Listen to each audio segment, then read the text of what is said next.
Équateur Service Télévision chez vous, mesdames et messieurs, bienvenue. Tout de suite, c'est l'heure de votre journal.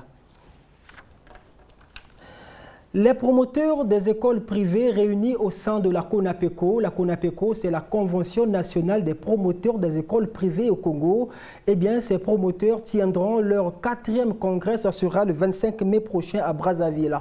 Mais prélude à cette assemblée qui parlera du système éducatif national, les membres donc de la CONAPECO étaient en réunion prélude ce 15 mai à Brazzaville. Objectif, examiner les différents points qui seront traités au cours de ce 4e congrès de la CONAPECO. Reportage Jumela Bongo, Steven Elenga et Eric Kabamba.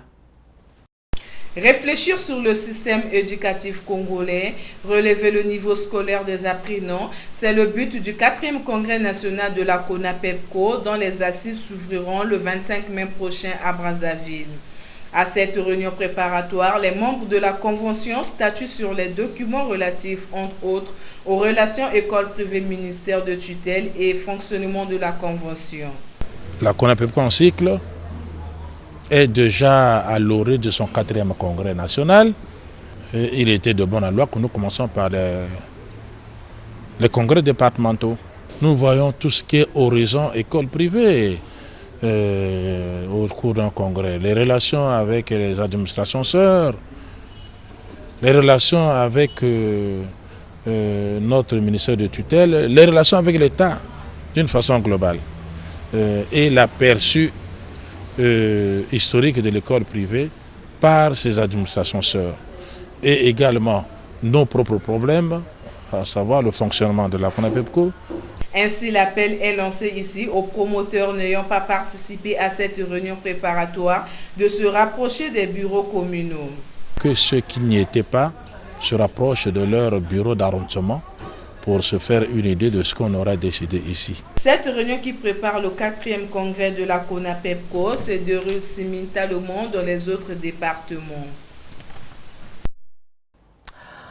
Après le général Jean-Marie Michel Mokoko, le tour revient à un autre haut gradé de l'armée congolaise de comparaître à la barre du palais de justice de Brazzaville. Lui, c'est le général Norbert Dabira, dont le procès s'est ouvert ce mercredi à Brazzaville. Pour ce premier jour, la cour criminelle a procédé à l'enquête de moralité de la personne de l'accusé. L'audience reprendra ce mercredi à 10 h au palais de justice toujours. Récit de ce premier jour avec Ulrich Mabika. C'est un accusé très décontracté qui s'est présenté devant la cour criminelle de Brazzaville, premier jour de sa comparution. Le général Norbert Dabira a répondu à toutes les questions qui lui ont été posées par la cour, le ministère public, la partie civile et même ses avocats sur sa personnalité. Ça s'appelle enquête de moralité.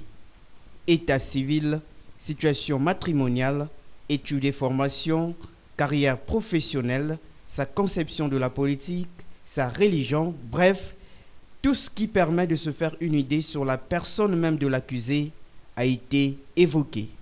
Quand on lui pose par exemple la question sur ce qu'il pense du mensonge, il fait savoir que c'est à cause du mensonge qu'il comparaissait devant la cour criminelle. À la question de savoir s'il aimait la littérature, le général Dabira, dont le nouvel ouvrage est en cours de parution, a cité quelques vers de Corneille, dont le Cid. Il a même demandé au procureur général, auteur de la question, s'il était satisfait de la réponse. Mais avant cette phase de l'enquête et de moralité, les avocats de la défense avaient soulevé une exception, notamment l'immunité juridictionnelle de l'accusé, ce que la Cour a rejeté, évoquant l'égalité de tous les citoyens devant la loi. Le général Norbert Dabira, qui a nié en bloc les faits qui lui sont reprochés, est poursuivi pour atteinte à la sécurité intérieure de l'État.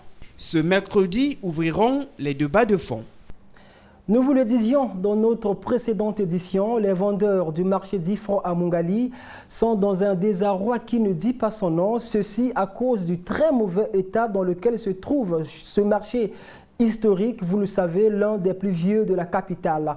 Toiture et tables délabrées par ici, insalubrité par là. Ce marché de 600 places a déjà perdu près de la moitié de ses tables et les vendeurs appellent à la rescousse. Reportage Steven Elinga et César Bobéi. Construit depuis les années 90, le marché des 10 francs dans le 4e arrondissement de Brazzaville-Mungali est dans un état de délabrement avancé. Toiture et étalage est vétus et cette situation expose ainsi les vendeurs aux intempéries. Je vends seulement sous le soleil. Parcourant un danger permanent. Quand il pleuvait dans le temps, on n'avait pas d'inquiétude. Mais maintenant qu'il n'y a plus de toiture, c'est la merde. Il faut ranger les effets, il faut emballer, surtout ceux qui vendent la friperie. Mais c'est une journée perdue. Dès que les nuages, dès que la pluie menace, il commence à emballer. À cela s'ajoute l'insuffisance des places pour recevoir le nombre de commerçants qui ne cesse d'augmenter malgré les 600 places existantes. Vous voyez la toiture là, on s'est débrouillé, nous vendeurs, nous nous sommes débrouillés à notre manière, nous avons pu toller. Mais les étalages, les mamans ne veulent pas étendre les aliments à même le sol. Il nous faut les étalages. Vous savez que la planche coûte cher et tout. Donc nous ici, pour ne pas mettre les femmes ici, c'est parce qu'il nous manque les étalages. S'il y avait les étalages, les mamans qui sont sous le danger là seraient sous cette toiture qu'on vient à peine de réhabiliter. Les usagers de ces marchés comptent beaucoup plus sur l'assistance de la mairie de Brazzaville pour résoudre les difficultés dans ces marchés. Le cri d'alarme, on les lance tous les jours, toutefois que vous, les médias, vous venez vers nous. Malheureusement, on semble être fatigué parce que tout ce qu'on a dit n'a jamais trouvé gain de cause. La mairie de Mungali, le maire est au courant de ce qui se passe dans ce marché-là. Nous avions déjà tenu des réunions à ce propos. Il connaît bien la situation du marché. Situé dans une zone marécageuse, les vendeurs du marché d'Ifron déplorent l'absence de canalisation pour évacuer les eaux usées. Signalons que les membres du comité de ces marchés travaillent à ciel ouvert, ne disposant d'aucun bureau ni de dépôt de marchandises. En santé, nous vous le redisons encore, l'épidémie à virus Ebola s'est déclarée depuis plus de 2 semaines en République démocratique du Congo, pays qui partage plusieurs kilomètres de frontières avec la République du Congo. Face à cette situation inquiétante, le gouvernement de Brazzaville s'est déjà préparé contre toute éventualité en prenant des mesures de riposte.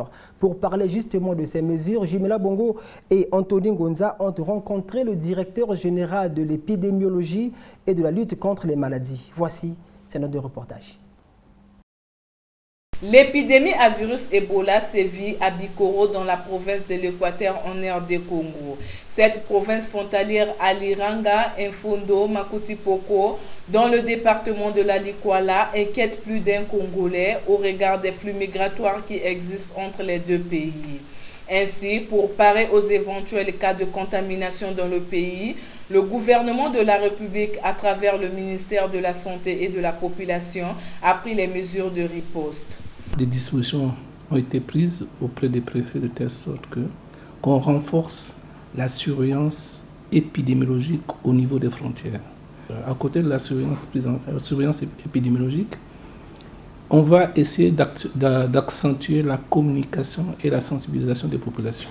À côté de la communication et de la sensibilisation, il y a bien sûr des conseils d'hygiène et hygiène individuelle et collective. La prévention reste la meilleure méthode pour éviter cette maladie, a indiqué le directeur général de l'épidémiologie, Lambert Kitembo. Sur ce, les Congolais doivent respecter les règles d'hygiène et autres.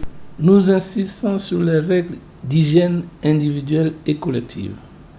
Les chasseurs savent déjà que lorsqu'ils trouvent dans la forêt un gibier mort, ils ne doivent pas les ramasser, ils ne doivent pas toucher aux mamans qui touchent directement la viande, qu'ils courent véritablement le risque de contracter la fièvre hémorragique Ebola.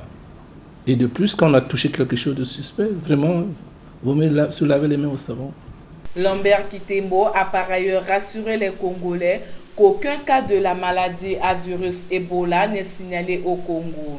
Sinon, la population congolaise, qu'il n'y a pas de maladie à virus Ebola au Congo. La maladie à virus Ebola est une maladie dangereuse et très contagieuse provoquée par un virus qui se manifeste entre 2 et 21 jours après la contamination. En sport, Kara et Nima du Nigeria, c'est ce mercredi au stade Alphonse Massamba Deba. Match comptant pour la manche retour de la phase de poule de la Coupe de la Confédération. Bien avant le match, comme de coutume d'ailleurs, les deux entraîneurs ont animé tour à tour une conférence de presse au stade Alphonse Massamba Deba. Conférence qui a permis à ces deux entraîneurs de donner les différentes tactiques et techniques de ce qui sera le match de ce mercredi. On fait le point avec Fidèle Stalgar Diaoumba. Ce deuxième match pour Kara dans cette 15e Coupe de la Confédération est capital pour s'accrocher, plus de faux pas. Tout le monde doit mouiller le maillot. Kara a déjà une défaite. Son adversaire de ce mercredi au complexe sportif Alphonse Massamba Deba a déjà glané 3 points. Voilà pourquoi tout doit être pris au sérieux. Enimba, déjà joué au Congo en 2008 contre Diable Noir à Pointe-Noire, victoire des visiteurs 4-2, en déplacement au Nigeria 4-1. Ensuite, en 2011, face à Saint-Michel de Wenze, victoire de Nimba en aller et retour 1-0 à Brazza et 2-0 à Annaba. Nous vous proposons les interviews croisées des deux entraîneurs à l'issue de la conférence de presse d'avant-match qu'ils ont animée ce mardi dans la salle de médias du centre de formation de football. Nous sommes bien préparés, nous ne sommes pas seuls, nous avons les supporters derrière nous, nous avons des appuis derrière nous. On joue pas seulement pour Enigma, on joue pour toute la nation nigériane. Donc chaque équipe qui vient, c'est pour gagner, pour donner un bon résultat. Voilà, même si les équipes de la part dernière ne sont pas les mêmes que Kara, mais les ambitions sont les mêmes et on va jouer le match dans le but de l'emporter. Les joueurs sont vraiment engagés, déterminés, prêts à affronter ce match avec beaucoup plus de bravoure. Et l'ambition, il nous faut à tout prix gagner ce match. Il nous faut à tout prix. Parce que le premier match, c'est vrai que nous avions perdu. Le deuxième match, je dirais, à caractère obligatoire. Donc on s'est préparé en fonction de cela. Parce qu'en gagnant ce match, ça pourra tout juste nous positionner dans, je ne sais pas comment le dire, en fait, on sera bien positionné par rapport au groupe. Donc c'est sur ce point également, j'ai parlé aux joueurs, je leur ai dit, il nous faut. Le coup d'envoi de ce match est prévu à 14h heure de Brazzaville. Commissaire au match ivoirien, arbitre somalien, superviseur sud-africain.